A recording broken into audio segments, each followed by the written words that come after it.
शांति। आज हम इस चैप्टर में समझेंगे ये है हमारी सर्व आत्मा का परम पिता परमात्मा कौन है। तो कहते हैं कि संसार में सर्व आत्मा का मतलब होता है इस संसार के अंदर जो भी हमारी धर्म पिता है, इन सब आत्मा का पिता है कौन। क्योंकि संसार में धर्म स्थापन करने वाला धर्म पिता बहुत सारा है, लेकिन हम सबका पिता कौन है।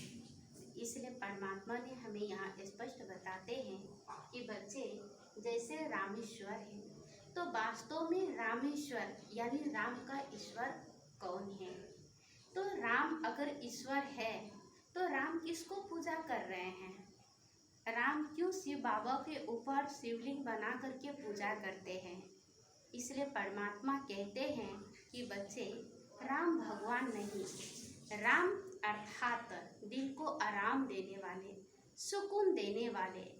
तो वो देहधारी राम नहीं, राजा दशरथ का पुत्र नहीं, बल्कि वो है परम पिता परमात्मा शिव बाबा जो दिल को आराम देते हैं।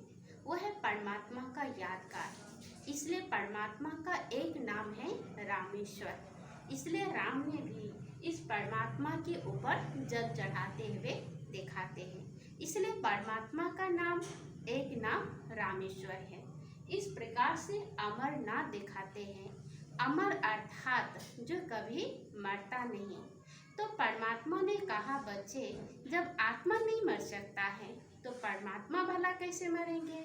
इसलिए परमात्मा के लिए कहते हैं अमर, यानी वो कभी मर ही नहीं सकता है।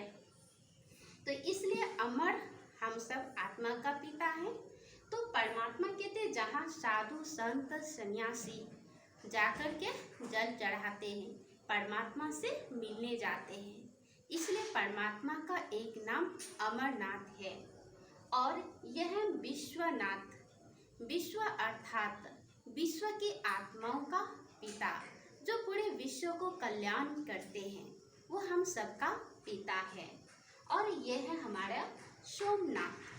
सोम अर्थात ज्ञान का सुविरस पिलाकर हम सब मनुष्य आत्माओं को अमर बनाते हैं। इसलिए परमात्मा का एक नाम सोमनाथ भी है। इसलिए दिखाते हैं द्वापर युग के राजा भी परमात्मा शिव के ऊपर जल चढ़ाते हैं। इसलिए परमात्मा ने कहा है कि बच्चे है ना, आत्मा अनेकों बन सकते हैं कर्म अनुसार। इसलिए परमात्मा कहते हैं बच्चे पुण्य आत्मा, महान आत्मा, देव आत्मा, श्रेष्ठ आत्मा, है ना, अनेकों नाम हम उनको देते हैं। तो आत्मा अनेकों कर्म से अपना टाइटल ले सकते हैं, लेकिन परमात्मा एक है। इसलिए आत्मा अनेक, परमात्मा एक।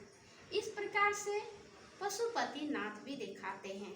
वास्तव में पशुपति नाथ का मतलब ही है जो हमारे अभी के वर्तमान में हर एक मनुष्य तो है, लेकिन उनका संस्कार, उनका कर्म एक पशुओं से भी बदतर है।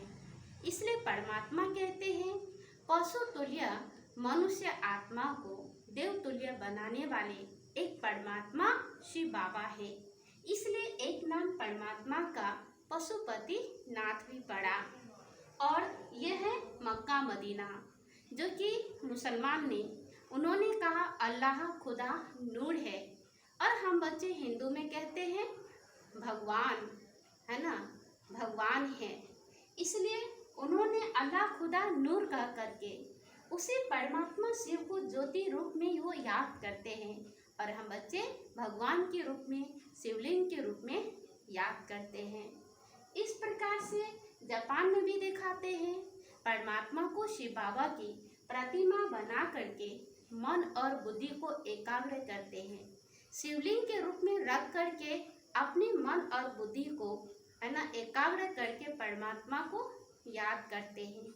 इस प्रकार से यहाँ दिखाते हैं क्राइस्ट और इब्राहिम धर्म में कहते हैं God is light, God is one. यानी किसी ने कहा भगवान एक प्रकाश के समान है, तो किसी ने कहा भगवान एक नूर है। यानी कहने का अर्थ यह है कि संसार